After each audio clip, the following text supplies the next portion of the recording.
Bom dia, boa tarde ou boa noite, sejam bem-vindos a mais um vídeo do canal. Eu sou Cleiton Mo e hoje eu vou falar um pouco, vamos dizer que esse vídeo é um pouco pesado, porque eu vou falar mais um pouquinho da cultura asteca. Dessa vez eu vou dar ênfase aos paraísos astecas. Bem, vamos lá. Primeiramente, eu já falei em outro vídeo, né, sobre a questão de como é que é dividido a crença asteca, né, a questão dos céus, inframundo e o nosso, como é que eu posso falar, nosso plano terreno, né, que para os astecas é chamado de Tlalticpac, né, e o céu é dividido em 13 mundos, 13 mundos e o inframundo em 9 partes, né. O Tlalticpac é dividido em 4 quadrantes, né? Quadrantes, né? É dividido em 4. Enfim. Mas e a questão da morte? Como é que faz a questão do paraíso? No outro vídeo eu falo sobre a questão de com as pessoas que morrem naturalmente, né? Elas fazem a caminhada delas até o nono inframundo, né? Eu tava lembrando agora, o nome é Tiknaumictlan, que é o nono inframundo, né? Que é a parte de baixo, né? Eles fazem toda a descida lá e vai descendo, sofrendo, se desprendendo cada vez mais e vai perdendo coisa de um lado, perdendo coisa do outro. E um sofrimento eterno não, né? É um sofrimento bastante longo que dura cerca de 4 anos, de acordo com a mitologia asteca. E quando chega lá embaixo, você simplesmente entrega seu corpo não, né? Seu espírito às trevas, né? Porque você prefere morrer do que ter que encarar Mictlantecuhtli e Mictlantecuhtli.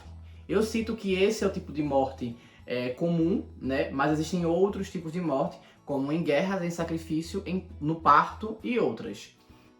Então, vamos lá começar definitivamente como são as divisões. Primeiro, eu vou contar a primeira parte de um dos paraísos, né? Tamoanchan. Tamoanchan era o paraíso primordial dos deuses, onde eles habitavam lá antes do começo das coisas.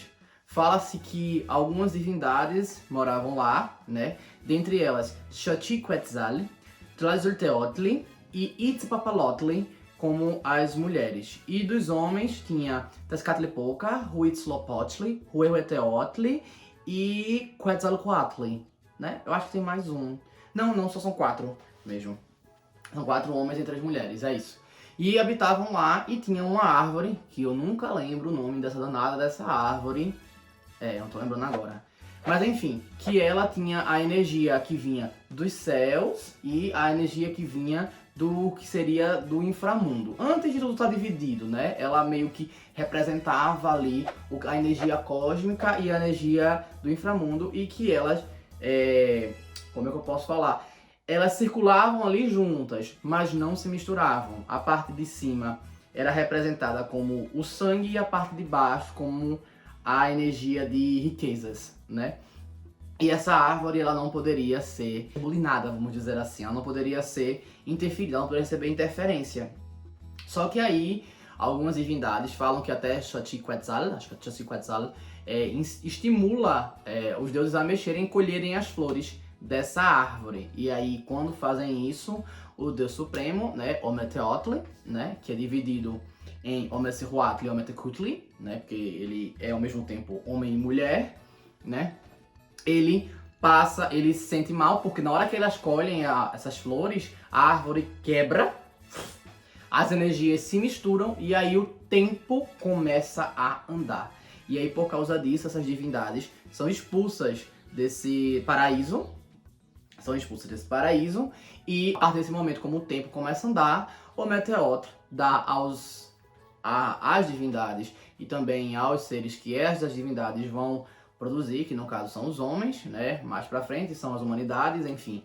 Não vem o caso agora, mas dá o sexo, né? O gênero, né? O masculino, o feminino, para poder procriar a espécie, para que eles possam vencer a corrida contra o tempo e passar sempre para eles os ensinamentos e culturas, enfim. Tudo que vai passando ali diante, né? Seria basicamente, talvez, uma alusão à progressão realmente, né? Porque, por exemplo, a reprodução assexuada, você vai produzindo clones e clones e clones e clones. Então, tecnicamente, o indivíduo acaba não morrendo, né? Se a gente colocar uma consciência aí nos seres que se reproduzem assexualmente. Eles vão fazendo clones, ou clonam a própria alma, talvez, né? Mas aí quando a gente desenvolve o sexo, desenvolve a reprodução sexuada, a gente não tem clones da gente. Então a gente vai gerando um novo indivíduo sempre, e aí talvez seja uma interpretação asteca para essa evolução da reprodução, né? Assim, que é um negócio já bem antigo, mas enfim. E aí, esse é um dos paraísos, que é Tamuanchan, né? E Tamuanchan disse que fica no Tlaticpac, às vezes ao leste, às vezes ao norte, às vezes ao sul, às vezes ao oeste, ninguém sabe direito. Os astecas encaravam como se viesse do Oriente, né? Da parte ali, talvez, a gente pode considerar que fosse a nossa Atlântida, né? O que a gente fala como Atlântida, uma vez que para o Oriente, ali, para os astecas no Golfo do México, o Oriente fica realmente ali no Oceano Atlântico, então poderia considerar. Enfim, ninguém sabe ao certo e não tem como acessar porque os deuses foram expulsos de lá. Então, é um paraíso que está no quadrante central, no caso, né? Para os astecas. Seja ele localizado aonde for. Os outros paraísos são os paraísos acessáveis pela humanidade, né? Que ao norte a gente não tem paraíso porque é tido como uma grande morte, né? Então não tem paraíso porque é referente a Tezcatlipoca, que é o deus das trevas, então não tem paraíso. Ao sul a gente tem Tlalocan, né? Que eu acredito que uma tradução mais próxima seria a morada de Tlaloc. É um lugar onde tem muita abundância e que dizem que chove sempre, uma vez que é o deus da chuva, né? E ele é casado com Chalchiutlekue, que é a deusa da saia de jade, que umas vezes falam que é irmã, outras falam que é esposa, enfim. E lá eles habitam com os Tlalocs, que são uns anõezinhos que ele tem, que são ajudantes de Tlaloc, e que eles têm uns artefatos, eles andam com um recipiente com água e um porrete. E aí eles pegam uma bandejazinha, coletam a água, seja boa ou seja ruim, e batem com ela no porrete e aí fazem algumas coisas. Quando é uma água boa, que eles batem, é água para irrigar, é a sociedade da agricultura e tudo mais. Quando é água ruim, são tempestades, inundações, essas coisas, né? E ali vai ter sempre abundância de comida. Esse paraíso é situado ao sul.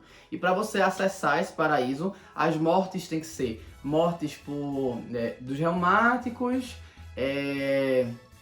dos leprosos, que também é associado a Tlaloc, morte por afogamento, ou sacrifício diretamente para Tlaloc, ou alguma coisa referente a líquido, a água. E assim você acessa esse tipo de coisinha. E eu acredito que é como se você, acessando esse paraíso, meio que você sai da roda da reencarnação, do que seria da interpretação da reencarnação asteca. O outro grande paraíso, que é o paraíso que você luta, literalmente, para alcançar, é o Tonatiucan, que é a morada de Tonatiuh, que é o quinto sol, né? E aí você alcança assim, sendo o quê? Morrendo em batalha ou sendo sacrificado na pedra lá por algum ritual. E o que é que acontece nesse lugar? Nesse lugar você vai acompanhar a águia que acompanha o sol até o ápice, né? Até o meio-dia, do nascer até o meio-dia. E essas almas, elas vão acompanhando, né, esse sol, é tido como uma bênção isso, e vai levando até lá em cima. A partir do momento que o sol tá ali, eles entregam a Cihuateteu, que estão em outro paraíso, daqui a pouco eu falo. E aí quando eles entregam o sol para essa segunda etapa, a segunda tarefa, ou seja, do entardecer até o anoitecer, eles se convertem em colibris, né, e vão se alimentar do néctar das flores. Eu acho muito filosófico para um povo muito bruto, mas eles fazem isso durante determinado tempo. Agora eu não lembro, mas eu acredito que são 4 anos também, que eles fazem esse percurso até eles definitivamente virarem colibris.